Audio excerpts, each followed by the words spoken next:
जनक जी महाराज ने समस्त बारातियों के साथ दशरथ जी से आग्रह किया, अब आप सभी लोग चारों दुल्हा सरकार के सहित कलयुग के लिए पधारे। चारों दुल्हा सरकार पहुंचे, विराजमान हुए। सखियां इसी घड़ी की तो तब से प्रतीक्षा कर रही थी, जल्दी जल्दी फटाफट ये विवाह का कार्यक्रम हो तो हमारी बारी आए। हमारी बारी किस लिए? हमारी बारी आए कि दुल्हा पाने बैठे तो हम गरियाने बैठे। हम गारी देंगे ये पाएंगे तब तो हमें मौका लगेगा। अब सभी सखियां मिथिला की मर्यादा अटारियों पर खड़ी हुई हैं। नीचे सारे दुल्हा सरकार, बाराती, समधी जी, गुरुदेव सब नीचे विराजमान हैं। जनक जी समक्ष विराजमान हैं, अपने हाथों से दुल्हा सरकार को परोस रहे हैं। ये सखियां अब आपस में बतियाती हैं, कहती हैं गारी वारी ठीक से तैयारी की है कि नहीं? चार चार दुल्हा हैं, अलग अलग गारी देनी है। तो दूसरी वाली ने कहा चिंता ना करो, हमने बहुत पहले सारी तैयारी की थी, पूरा कंठस्थ है, एक नहीं भूलूंगी। बहुत सुंदर। तीसरी वाली थोड़ी भोली भाली थी, उसने कहा देखो भले तुम कुछ भी कहो पर इनके इतने सुंदर सुंदर मुख को देखकर मेरा इनको गारी देने का जी नहीं चाहता। इतना भोलापन, मुझे तो लगता है भोलापन इनकी मुस्कान से ही पैदा हुआ होगा, इनकी मुस्कान से ही प्रकट हुआ होगा। कितनी शालीनता है। मेरा मन नहीं कहता कि मैं इनको गारी दूं। चौथी सखी ने कहा तो कौन सा हमारा मन कह रहा है कि हम इनको गारी दें, पर कर क्या सकते हैं, पहुना सरकार हैं, गारी देना तो परंपरा है। एक सखी बोल पड़ी लेकिन हमने एक बात सुना है कि ये भगवान हैं, अगर हम भगवान को गारी देंगी तो हमें पाप नहीं लगेगा। एक सातवीं सखी ने कहा अरे भगवान होंगे ब्रह्मा और शंकर जी के, हमारे भगवान थोड़ी ना है। सखी ने कहा पुरुषोत्तम को गारी कैसी? उस सखी ने कहा गारी बिना ससुरारी कैसी? उस ससुरारी कहाँ जा दुल्हा बैठे खावे और दुल्हा को सारी सरह चार गालियां न सुनाए। तो गारी तो देखो हम देंगी, लेकिन हाँ सखी तुम्हारी कही गई बात भी मुझे थोड़ा सा उचित लगती है कि हमारे पहुना सरकार बड़े भोले हैं, सीधे साधे हैं, तो ज्यादा गारी देना मुझे ठीक नहीं लगता। बोला तो ऐसा करते हैं, चलो सब मिल के एक निर्णय ले लो, एक गारी देंगी छुटकी सी, अब वो भी केवल रस्म अदा करने के लिए, ताकि हमारा लोकाचार भी पूरा हो जाए और दुल्हा सरकार को बुरा भी नहीं लगेगा। हाँ ये बात तो बिल्कुल सही है, ऐसा ही करेंगे हम लोग। अब ये सब की सब तैयार हैं, भोजन परोसना शुरू हो गया है, एक एक व्यंजन लाकर रखा जा रहा है। आज श्री जनक जी महाराज ने चारों दुल्हा सरकार के बढ़िया समक्ष सुंदर सुंदर व्यंजन परोसे, दशरथ जी की थाल में व्यंजन परोसे, चतुर से चतुर रसोइये भोजन परोसने की सेवा में लगे। पर सारे रसोइयों की एक इच्छा है कि बारातियों को कोई और परोस दे, हमको खाली दुल्हवा को परोसने का मौका मिल जाए। जितनी बार जाएंगे उतनी बार उनके दर्शन मिलेंगे। अच्छा ये सब कार्य शुरू हो गया, सारा थाल परोसा जा चुका है। अब सखियां बिल्कुल तैयार हैं कि ये ऐसे हाथ बढ़ाएं और हम गारी देना शुरू करें। लेकिन अब दुल्हा सरकार के चेहरे के आगे मोर की लड़ियां लटक रही हैं, तो जब तक वो मोर की लड़ियां किनारे नहीं होंगी तो ठाकुर जी पाएंगे कैसे? अभी तक सखियों को पूरा चेहरा साफ साफ नहीं दिखा है। तो क्या किया गया, राघव जी के शेष तीनों दुल्हा सरकार के मोर की लड़ियों को उनके कुंडल के पीछे कर दिया गया। अब सरकार का वह चेहरा ऐसा लगा जैसे बादल में छुपा हुआ चंद्र खिलकर सामने आ गया हो। जैसे समक्ष आया, ये जितनी सखियां थी एक टक देखने लगी। मैंने आपसे प्रभु के नगर दर्शन के दिन कहा था, आप राम जी को जब तक देखोगे ठीक रहोगे, अगर राघव जी ने आपको देखा तो भी आप ठीक रहोगे, पर देख के अगर मुस्कुरा दिया तो कहीं के नहीं रहोगे। राघव जी ने भी देखा सखियों को। लखनलाल ने कहा भैया ये मोटकी मोटकी सारी मिथिलानियां बहुत तैयारी से आई हैं। राम जी ने कहा हमहू देख रहे हैं भैया, आई तो है तैयारी से। अच्छा, बड़ा सुंदर जोड़ा है, शत्रुघ्न भैया और लखन लाल एक जैसे स्वभाव के, भरत जी और राम जी एक जैसे स्वभाव के। ये दोनों का जोड़ा अलग है बिल्कुल। एक के साथ एक भाई सुमित्रा मैया का एक लल्ला और भरत जी के साथ मैया का एक लल्ला। अब चारों सरकार बैठे हैं। शत्रुघ्न लाल ने कहा भैया हमने आज के पहले कबहू गारी नहीं सुनी है। लखन लाल ने कहा तो हमारा कौन सा बहुत बार विवाह हुआ है, हम भी तो पहली बार ही आए हैं, हमारा भी पहला ही है। क्या क्या कहेंगी ये सब। लखन लाल ने कहा जितना अभी तक हमने इनको जाना है ये बहुत डेंजरस है, बहुत खतरनाक है। सखियों से शत्रुघ्न जी ने कहा क्यों भैया, ऐसा क्या हो गया था। लखन लाल ने कहा जब से मिथिला में पैर धरा है भैया, एक बार ये सखियां चूकती नहीं है कि व्यंग ना बोले। तुमने देखा नहीं होगा शत्रुघ्न, शायद तुम बारात में उस समय रहे होगे, मैं भैया के साथ साये की तरह था। जब राघव जी मंडप में जाने लगे थे तो राघव जी को क्या पता कि मंडप वाली चाल अलग होती है और रेगुलर चलने वाली चाल अलग होती है।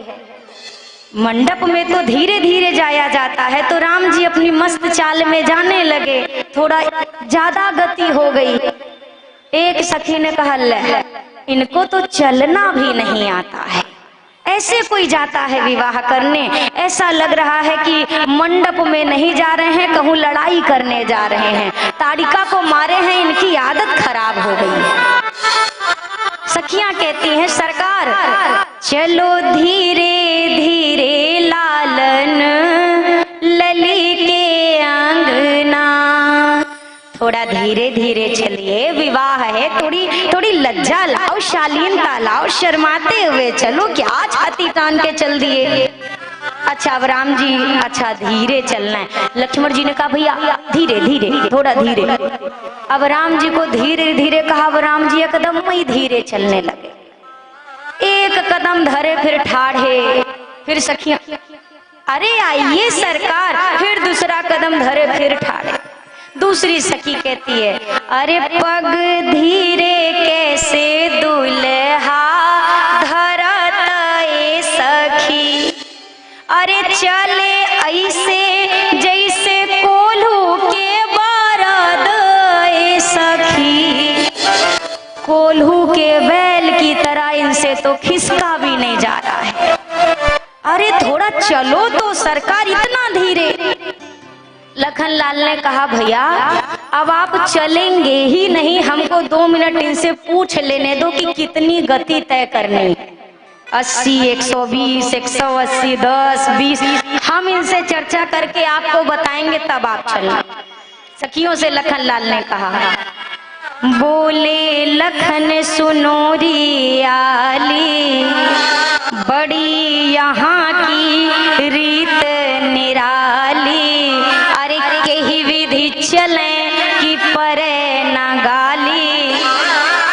जब से चल रहे हैं धीरे चलें तो कहती हो तेज चलो, बैल की तरह कोल्हू के चल रहे हैं, तेज चलते हैं तो कहती हो ताड़का मारने जा रहे हैं। कैसे चलना है, जो भी चाल चलो सब ही में, अरे देती दोष बताए, जिनकी माया वश जग नाचे, उनको सखियां रही न जाए। लखन लाल ने कहा कैसे चलना है, अब तुम एक बार चल के हमारे भैया को बताओ, तब हमारे भैया वैसे ही चलेंगे। बात बात पे गाली देती हो, अच्छा लगता है, शोभा देता है, घर आए मेहमान को कोई गरियाता है क्या। सखियां कहीं अच्छा। एक बात सुनो छोटके वाले सरकार, अवध नहीं ये है ससुरारी, सुनो यहाँ पग पग पे गाली, शान गुमाने धरो ताखे पर, आओ गाल से काय। एक रस्म होती है ना, लोढ़े से गाल सेकते हैं पहुना का। सखी ने कहा छोटके वाले का 10-20 बार ज्यादा से कोई इनका बतिया बतिया पे गाल ही फूलता है। सखियों ने कहा ये आपकी अयोध्या नहीं है, ये ससुराल है, हमारा जब मन कहेगा तब गाली देंगे। जो शान गुमान अयोध्या से लेके आए थे उसको यहीं मिथिला के ताखे पे छोड़ आइए और तब यहाँ आइए हमारे सामने। राघव जी ने मुस्कुरा कर कहा लक्ष्मण भैया इनसे बहस मत करो, अभी पूरा विवाह बाकी है। लखन लाल कहते हैं नहीं भैया ये उचित लगता है क्या कि पहले बुलाओ फिर गारी दो, ये कहाँ की मर्यादा है। सखियों ने कहा बुलाया? कौन बुलाया? आपको किसने बुलाया? कल हमने सुना था ना, अरे नेव तो ना पतियो ना अपने से अइले है, अरे गुरुजी के कृपा से अपने भेटैले है, गुरुजी के कृपा से अपने भेटैले है, गुरुजी के कृपा से आपन खोरिया बहारा दुवरिया है, आपन खोरिया बहारा दुवरिया है, राम जी पहुन मायलन मिथिला नगरिया है, राम जी पहुन मायलन मिथिला नगरिया है, राम जी पहुन मायलन।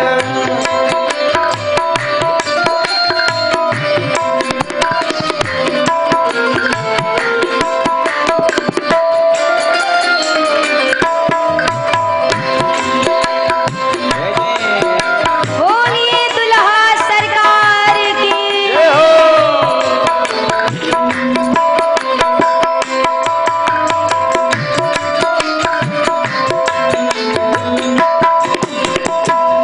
रूपवा के निरखत नैना भैले बवरिया है, रूपवा के निरखत नैना भैले बवरिया है, मनवा मगन आजे पुर नर नरिये, मनवा मगन आजे पुर नर नरिया है, राम जी पहुन मायलन मिथिला नगरिया है, राम जी पहुन मायलन मिथिला नगरिया है, राम जी पहुन मायलन।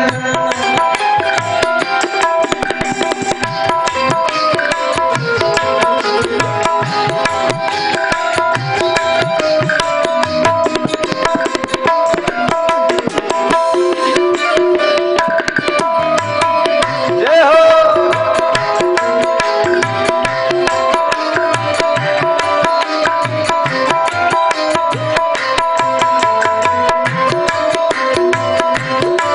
बोलिए मिथिला के पाहुन की। जय हो।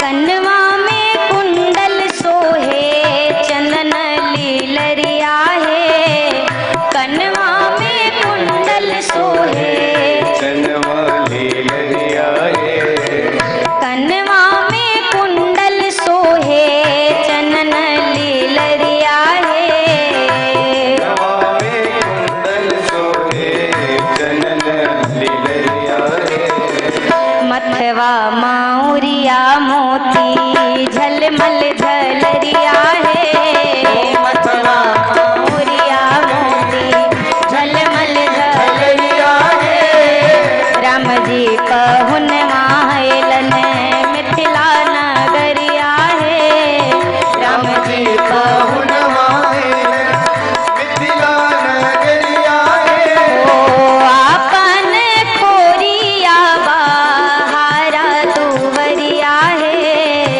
आपन खोरिया बहारा दुवरिया है, राम जी पहुन मायलन मिथिला नगरिया है, राम जी पहुन मायलन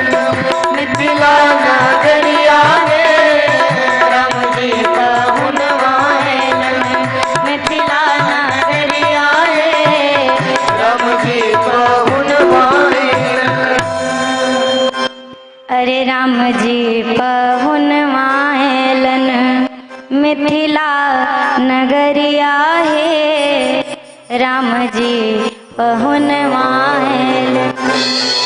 सखी कहती है पहले से पूछ लीजिए हमने इनको बुलाया था क्या।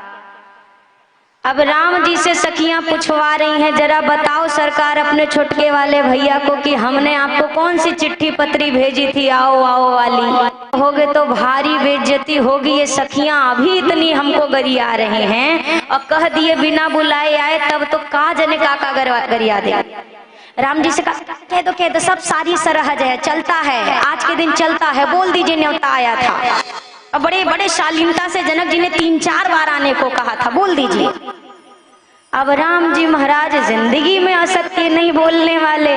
सखियां कह रही हाँ सरकार, हाँ पहुना बताइए तो आपके पास कौन सा न्योता गया था। अब राम जी का कहे सखियों से। लक्ष्मण जी कह रहे हाँ हाँ हाँ पूछ लो गया था कि नहीं गया था, पूछो। अब राम जी बेचारे थोड़ी देर चुप। सखियों ने कहा बोलेंगे सरकार न्योतवा गया था कि नहीं। तो अब राम जी ने धीरे से कहा नहीं गया था। तो लक्ष्मण जी से सखियों ने कहा देख लीजिए, देखिए आपके भैया क्या कह रहे हैं। तो लक्ष्मण जी ने कहा हाँ भैया क्या कह रहे हैं। बोले नहीं गया था। अब राम जी जब उधर देखे कह दे नहीं गया था, इधर देखे कह दे नहीं गया था। राम जी ने कहा मैं को झूठ नहीं बोल रहे, दोनों में से जिसको जो समझना हो समझ लो। सखियां कहती हैं सरकार आपके भैया ने कोई ऐसा बड़का काम नहीं किया है जिसके लिए हम उनको ससम्मान लेकर के जाएं। किया क्या है आपके भैया ने। लक्ष्मण जी ने कहा जो काम आपके यहाँ 10,000 राजा नहीं कर पाए वो काम हमारे भैया ने किया है। जनक जी तो परेशान हो गए थे, बार बार कह रहे थे कोई नहीं तोड़ रहा, कोई नहीं उठा रहा, बताओ वो काम भैया ने किया कि नहीं किया। सखियों ने कहा किसने बताया कि भैया ने किया। बोला अच्छा भैया ने नहीं किया तो किसने किया। सखियां कहती हैं भैया ये पूरे नर नारी सुभग सुचि संता धर्मशील ज्ञानी गुणवंता यहाँ सब ज्ञानी हैं। सखियां कहती हैं अच्छा आपके भैया ने धनुआ उठाया है। लक्ष्मण जी ने कहा बिल्कुल। सखियां कहती हैं अच्छा पूरे मिथिला में अभी बहुत मेहमान भी आए हैं, मिथिलावासी भी हैं, अनेक देश के भी राजा हैं, इतने लोगों में से एक गवाह लाके पेश कर दो जो ये कह दे हमने धनुषवा उठते देखा था। और सत्य वचन लेत चढ़ावत खेचत गाढ़े काहू न लखा देखी सब ठाड़। धनुष की ओर राम जी ने हाथ भर बढ़ाया था, तैसे ही तो प्रकाश फैल गया और सब आंखें मलने लगे, किसी को कुछ दिखाई ही नहीं दिया। तो अब सखियों ने कहा गवाह लाओ, गवाह जो धनुष उठाते इनको देखा हो। उठाते देखा ही नहीं, बस तो सबने टूटा ही देखा था, वो भी जब टूट के नीचे धरा था तब देखा। सखियों ने कहा तो जो चीज किसी ने देखी ही नहीं वो बात कैसे मान ले आपके भैया ने की है। किसी ने धनुष टूटते देखा तक नहीं। लक्ष्मण जी ने कहा अच्छा अगर धनुष भैया ने नहीं तोड़ा तो फिर किसने तोड़ा। सखियों ने कहा आप किसकी नगरी में खड़े हैं पता है। बोला हाँ हम तो श्री जनक जी की नगरी में हैं। बोला जनक जी को किसकी वजह से दुनिया जानती है आप बताओ। जनक जी के 4 पुत्र थे, क्या आप जनक जी को उनके पुत्रों के नाम से जानते हैं क्या। किसके नाम से बाबा जनक जाने जाते हैं, सिया जू के, जानकी जू के नाम पे। बोला जिनके नाम से आप ये मिथिला नगरी पूरे संसार में जानी जाती है ना, हमारी किशोरी जी ने वो धनुष तोड़ा है। लखनलाल जोर से हंसे, हाँ बड़ा मैया तो ऊपर खड़ी थी, मैया ने कब आके धनुष तोड़ा। बोला अच्छा अपने भैया से एक काम और करिए, पूछिए। लक्ष्मण जी ने कहा भैया से क्या पूछे, को गवाही अपने लिए नहीं देते, इनका मुकदमा हम लड़े तो कब तक लड़े, अपने लिए भी तो कोई गवाही दे। बोला अच्छा क्या पूछना है बताओ। सखियों ने कहा अपने भैया से पूछिए जब धनुषवा के सामने ये पहुंचे थे तो धनुष तोड़ने से पहले ये किधर देख रहे थे। राम जी से पूछा भैया किधर देख रहे थे। बोला देखे तो हम जानकी जी की तरफ थे, सियहि बिलो की तक्यो धनु कैसे। धनुष की ओर देखने से पहले राम जी ने सिया जी की ओर देखा था। लक्ष्मण जी ने कहा तो उससे क्या हुआ? सखियों ने कहा आपके भैया ने सिया जी की तरफ क्यों देखा जानते हैं? बोला नहीं। सखियों ने कहा काहे कि आपके भैया डेरा गए थे।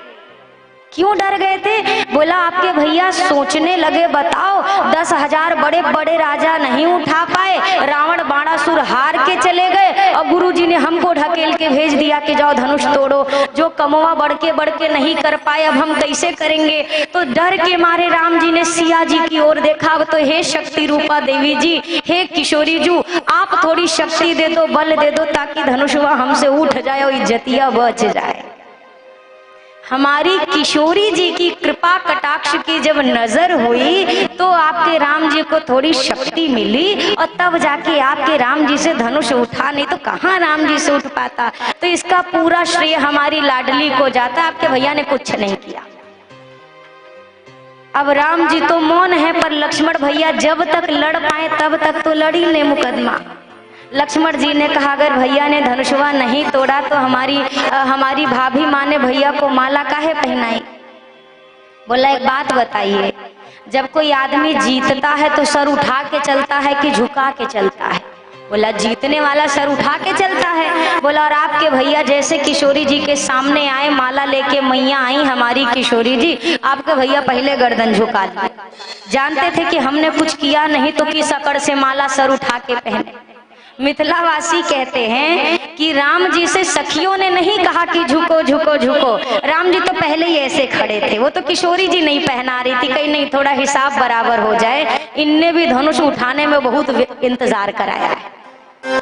सखियों की बात सुन के लक्ष्मण भैया ने शत्रुघ्न जी से कहा हमारी इनसे बड़ी लंबी बहस चली थी भैया, हमहू नहीं जीत पाए हैं तो अब ये जो करें वही अच्छा। अब ये सखियां तैयार हैं कि दुल्हा सरकार बस थाली की तरफ हाथ तो बढ़ाओ। अच्छा राम जी ने थाली की तरफ तो बाद में देखा, सखियों को देखा और देखकर राघव जी मुस्कुरा दिए। ये जितनी डायरी याद करके आई थी सबरो भुला गई, सब भुला गई। जो याद भी रहा वो आधा पौना। हुआ क्या? राज की बात सुनो सजनी, मड़वा में भयो एक अचरज भारी। जीवन बैठे सभी सूत चार, सब नारी चढ़ी मिथिलेश अटारी। देखत राम कुरूप अनूप, भुलाय गई सुध देख निहारी। और भूले गई अवधेश को नाम, और देन लगी मिथिलेश गारी। अपने समधी जी को दी जाती है कि और किसी को? समधी जी को पहले गरी आते हैं ना। गारी में जहां जहां दशरथ जी का नाम लेना था सखियों ने वो सारे जगह जनक जी का नाम लेना शुरू किया। और किसको गरिया रही हैं? उल्टा जनक जी को खड़े खड़े गारी दे रही हैं। और ऊपर से बड़ी प्रसन्न है कि हम तो अपने समधी जी को गारी दे रही हैं और ये भुला गई कि हम दशरथ जी की तरह जनक जी कहे जा रहे हैं।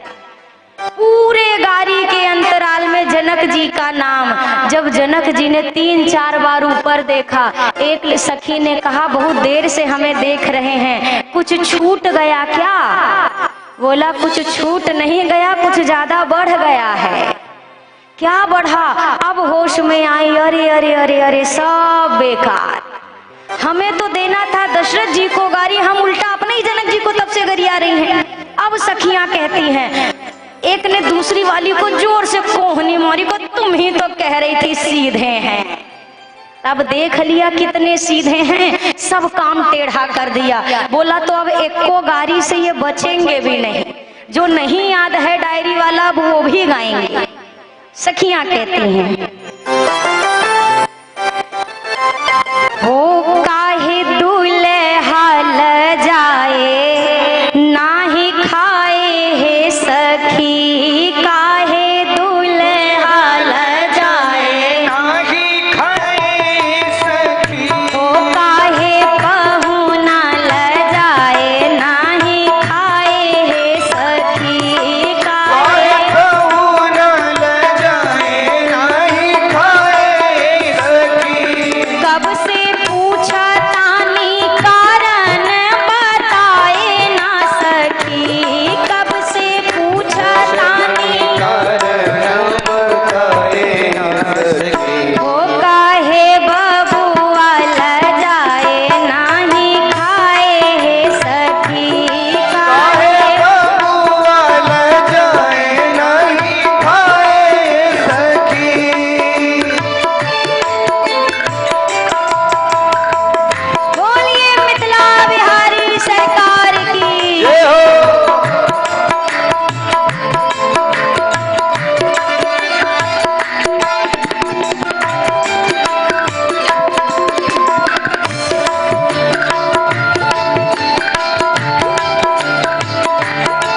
भाग्यशाली देखे पर अपने समधी जी जैसा भाग्यवान आज तक नहीं देखा। दूसरी जी ने पूछा क्यों समधी जी इतने भाग्यशाली क्यों हैं? बोला मैं बताती हूँ। इनके पिताजी सखी बड़ा भगवान बाड़न, इनके पिताजी सखी बड़ा भगवान बाड़े, इनके पिताजी सखी बड़ा भगवान बाड़न, इनके पिताजी सखी बड़ा भगवान बाड़े। अकेले पे 3 नारी आए हैं सखी हो, ये तो अकेले पे 3 नारी पाए हैं सखी हो। काहे दूल्हा ल जाए नाही खाए हैं सखी, काहे दूल्हा ल जाए नहीं खाए सखी।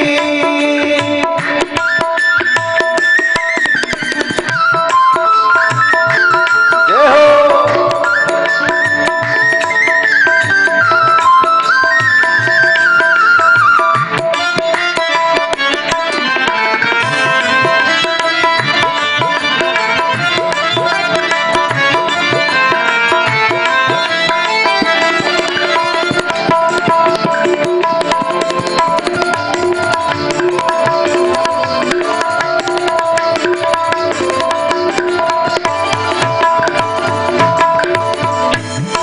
और सखी इनके पिताजी तो भाग्यवान हैं पर इनकी तीनों मैया बड़ी गुणवान हैं। क्या गुण है सखी? ये गुण है जो गुण संसार की किसी मैया में नहीं होता। अच्छा वो क्या है? दुल्हा के मैया तीनों बड़ी गुणवान हैं, दुल्हा के मैया तीनों बड़ी सभी गाइए। गुणवान है। दुल्हा के मैया तीनों बड़ी गुणवान हैं, दुल्हा के मैया तीनों बड़ी गुणवान है। खीर के खाई बबुआ जाए है सखी, ये वो तो खीर के खाई बबुआ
कैसन बरतिया हउए लड़े दही चूरा खातिर, कैसन बरतिया हउए लड़े दही चूड़ा खातिर, कैसन बरतिया हउए लड़े दही चूरा खातिर, कैसन बरतिया हमें लड़े दही चूड़ा खातिर।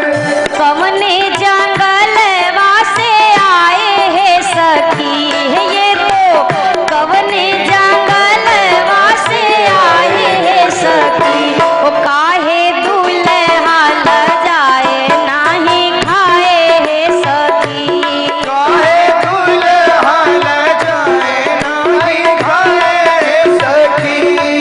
हो चंद्रकला गारी सुन के दुलरुआ दुल्हा, चंद्रकला गारी सुन के दुल्हनुआ दुल्हा, मन ही मन मुस्काए है सखी, हो दुल्हा मन ही मन मुस्काए है सखी, ओ काहे दुल्हा ल जाए नाही खाए है सखी, काहे दुल्हा ल जाए नहीं खाए सखी। काहे पहुना ल जाए नाही खाए है सखी, काहे प्रभु न ल जाए नहीं खाए सखी। ओ कब से पूछा तानी कारण बताए ना सखी, हो कब से पूछता निकारण बताए न सके। हो काहे दुलरू ल जाए नाही खाए है सखी, काहे दुल्हा ल जाए नहीं खाए सकी। काहे दुल्हा ल जाए नहीं खाए सकी। काहे दुल्हा ल जाए नहीं खाए सकी। हो काहे पहुना ल जाए नाही खाए हे सखी। राम जी संकोचवश, क्योंकि हमारे राम जी बड़े शालीन हैं, बार बार कहा जा रहा सरकार कौर उठाइए पाना शुरू करिए, पर सरकार थोड़ा सा संकोच में अभी कौर नहीं उठा रहे हैं। किसी ने कहा ये दुल्हा सरकार इतने देर से कौर ही नहीं उठा रहे हैं, बहुत शर्मीले हैं, बड़े लजीले हैं, इसीलिए खा नहीं रहे हैं। ऊपर से एक सखी ने कहा नहीं नहीं, इनको भोजन खाने से पहले कुछ और खाने की इच्छा हो। ओ सखी दा पहुना जी के गारी ऐसे बिना गारी पाए इनकी भूखवे नहीं खुलेगी। क्यों? ओ दुल्हा आए ससुरारी ऐसे ससुराल में आए हैं, थोड़ा सा भूख खुलने दो, बढ़िया बढ़िया गारी दो तो भूख खुले तो पाए। लक्ष्मण भैया कहते हैं तुम लोग की बतिया सुन के लगी हुई भूखिया मर जाती है। कैसे पाएंगे? खड़े खड़े ऊपर से गारी पे गारी, गारी पे गारी। अच्छा, एक सखी ने कहा इतनी देर से कम 20-25 गारी दे चुकी हैं, दुल्हा सरकार बुरा तो नहीं मान गए होंगे। तो दूसरी सखी ने कहा चलो पूछ लेते हैं, कहीं बुरा ना लग गया हो। तो अब ये आई, देखो सरकार अब हम सब सारी सरहद हैं, हमारा तो काम ही यही है हंसी मजाक ठिठोली विनोद, तो आपको बुरा तो नहीं लगा? हमारे राम जी इतने सीधे, लगा भी होगा तो कह दिया नहीं नहीं, हम किसी की बात का बुरा बुरा नहीं मानते। जैसे सुना कि नहीं नहीं बुरा नहीं लगा, तो सखियां अब ऐसे होके कहती है मान भी जाओगे तो हमारा क्या, हमने कौन सा आपको बुलाया। और सुनो सरकार, ये जो ससुराल में गारी पारे हो ना, इसके लिए बड़े बड़े तरसते हैं कि भगवान कब बिहवा होई, कब गरिया मिली। इसको गारी मत समझना। हुम्मत मनिहा मन में बुरा हमर सुनी, अरे बात रघुनंदन हो ई गारी है ससुरारी की सौगात।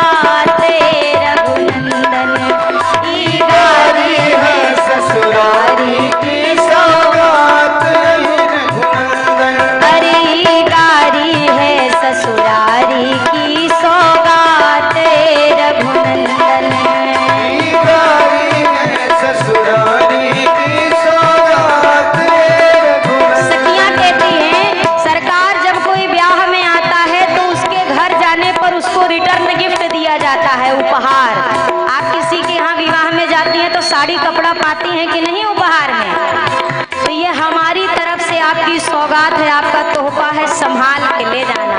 हुई गारी है ससुरारी की सौगात रघुनंदन, गारी है ससुरारी के सौगात रघुनंदन।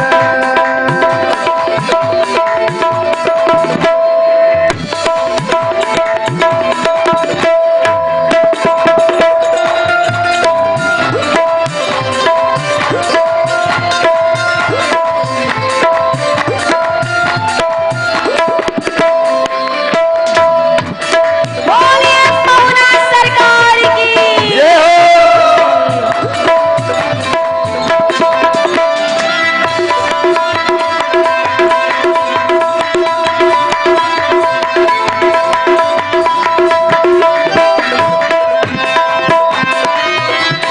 दही चूरा में मुख्य क्या माना जाता है? दही चूरा में, मिथिला में दही चूरा परोसा जाता है ना मुख्य भोजन के रूप में। खासियत है ना वहाँ का, दही और चूरा सबसे पहले। जब थाली में दही चूरा परोसा गया, मिथिलावासी कहते हैं ये अयोध्या वालों ने जिंदगी में चूरा पहले कभी अरे नहीं देखा था भाई। दही चूरा को देख पतल पे सभी परस्पर ताके, दही चूरा को देख पतल पे सभी परस्पर ताके। जैसे दही चूरा हो बासमती का महकता चूरा और बढ़िया गैया माँ का शुद्ध दही जब आया पत्तल में महकता हुआ, एक दूसरे को टुकुर टुकुर देखने लगे, पूछे ये का है हो? बोला हम का जाने, हम भी तो अयोध्या से ही आए हैं, हमको का मालूम इसको का कहते हैं। एक ने कहा हमने सुना है इसको चूरा कहा जाता है। अच्छा, दूसरे ने कहा ये चूरा का पेड़ कैसा होता है? बोला कभी अमवा का पेड़ देखा है? जैसे आम का पेड़ होता वैसने तो चूरा का पेड़ लगता। बोला आप जाके महाराज से कहेंगे चूरा का पहले पेड़ लगवाओ अयोध्या में। दही चूरा को देख पतल पे सभी परस्पर ताके, दही चूरा को देख पतल पर सभी परस्पर ताके। अरे कैसन यही कर पेड़ होते हैं कहे जुबान दबा के, कैसन यही कर पुत है कहे जुबान दबा के। वो कहे मिथिला वासी अद्भुत जुटल जमात रघुनंदन, मिथिला वासी अद्भुत जुटल जमात रघुनंदन। अजी गारी है ससुराली की सौगात रघुनंदन, ये गारी है ससुरारी की सौगात रघुनंदन। जरा दोनों हाथ ऊपर करिए, ऐसे आप लोग स्वागत करेंगे दुल्हा का है? कोई गारी है ससुरारी की सौगात रघुनंदन, ये गारी है ससुरारी की सौगात रघुनंदन। अजी गारी है ससुरारी की सौगात रघुनंदन, ये गारी है ससुरारी की सौगात रघुनंदन। होई गारी है ससुरारी की सौगात रघुनंदन। सखियों ने बहुत आनंद के साथ इस समय को आज ठाकुर जी के सन्मुख आया।